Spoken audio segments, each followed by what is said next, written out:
ಆದ ಕ್ಷೇತ್ರದ ಒಂದು ಯೂಟ್ಯೂಬ್ ಚಾನಲ್ ಮಾಡಿದ್ದೆ. ನೀವು ಈಗ ಹುಡುಕಿದ ಶ್ರೀ ದುರ್ಗಾ ಪರಮೇಶ್ವರ ಆಲಯ ಅಂತ ಒಂದು ಬರುತ್ತೆ. ಅದಂದ್ರೆ ಜನರಿಗೆ ಗೊತ್ತಾಗ್ಲಿಕ್ಕೆ, ಯಾಕೆಂದ್ರೆ ಇಲ್ಲಿ ಹೇಗಿದೆ ಅಂದ್ರೆ ಎಲ್ಲಿ ಒಳ್ಳೇದಿರುತ್ತೆ ಅಲ್ಲಿ ಕೆಟ್ಟವು ಸಹ ಇರುತ್ತೆ, ನಾವು ಹೇಳಕ್ಕಾಗಲ್ಲ. ಸೊ ನಾವು ಒಳ್ಳೆ ವಿಚಾರನ ಮಾಡುವಾಗ ಅದರ ಹಿಂದೆ ಕೆಟ್ಟ ವ್ಯಕ್ತಿಗಳು ಬಂದು ಹೀಗೆ ಅಂತ ಹೇಳ್ತಾರೆ. ಸೊ ನಾವು ಇಷ್ಟರೊಳಗೆ ಆಗಿದೆ 10 ವರ್ಷದಲ್ಲಿ ಆದದ್ದು ನೋಡಿದ್ದು, ಕಣ್ಣಾರೆ ನೋಡಿದ್ದು.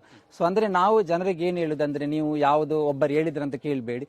ನಿಮ್ಗೆ ಏನೋ ಸಮಸ್ಯೆ ಇದ್ರೆ, ನಿಮ್ಗೆ ಏನಾದ್ರೂ ಇಲ್ಲಿ ಕ್ಷೇತ್ರ ಬಗ್ಗೆ ಏನಾದ್ರು ತಪ್ಪು ಮಾಹಿತಿ ಇದ್ರೆ ನೀವು ಕ್ಷೇತ್ರಕ್ಕೆ ಬನ್ನಿ. ಇಲ್ಲಿ ಶುಕ್ರವಾರ ಮತ್ತು ಮಂಗಳವಾರ ಅಮ್ಮನ ದರ್ಶನ ಬರುತ್ತೆ.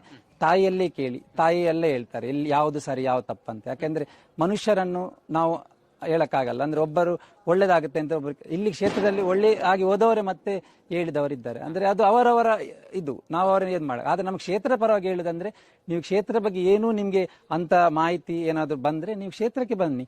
ನಾವಿಲ್ಲಿ ಶುಕ್ರವಾರ ಮಂಗಳ ಅಮ್ಮನ ದರ್ಶನ ಸೇವೆ ಇರುತ್ತೆ. ಆವಾಗ ತುಂಬಾ ಕಷ್ಟದಲ್ಲಿದ್ದವರ ಕಾಯಿಲೆ ಎಲ್ಲ ಗುಣ ಆಗಿದೆ. ನಾನು ಹೇಳಿದಂತೆ ಒಂದು ಬಾಯಿ ಬರದ ದೊಡ್ಡವರು ಶ್ರೀಮಂತರು ಅದೆಲ್ಲ ಬೇಡ, ನನ್ಗೆ ಎಲ್ಲಾ ಜನಗಳು ಬೇಕು.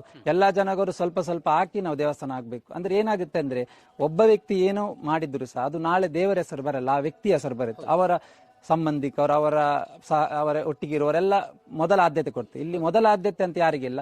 ಈ ಕ್ಷೇತ್ರದಲ್ಲಿ ದರ್ಶನ ಬರುತ್ತೆ.